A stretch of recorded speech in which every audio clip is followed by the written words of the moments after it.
যাকে দেখে আমি হয়ে উঠেছিলাম জোনাকি থেকে জ্যোৎস্না, যার প্রেম পাওয়ার জন্য পৃথিবীর প্রেমে পড়া হলো না, এ জগৎকুল নাম দিল তার প্রেমিকা।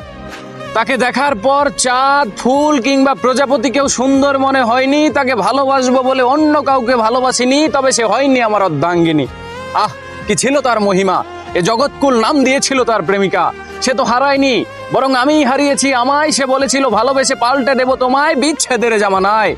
আহা হা, এর বিপরীতে আমার মুখে সিগারেট আর কবিতাই মানায়। ভালোবেসে হারালাম আমায়। তাকে করা স্পর্শ অথবা তার করা ক্ষিপ্র চুম্বন যেন লেগে আছে আজও ঠোঁটের কোণে। শুধু নেই নেই সেই অনামিকা যার নাম দিয়েছিল জগৎকুল প্রেমিকা। আমি শুনেছিলাম এ পৃথিবীর মানুষেরা চাইলে সবকিছুই হতে পারে, তাই আমি চাঁদ, সূর্য, মহাবিশ্ব চাইনি হতে। শুধু চেয়েছিলাম এক জনম তোমায় ভালোবেসে যেতে।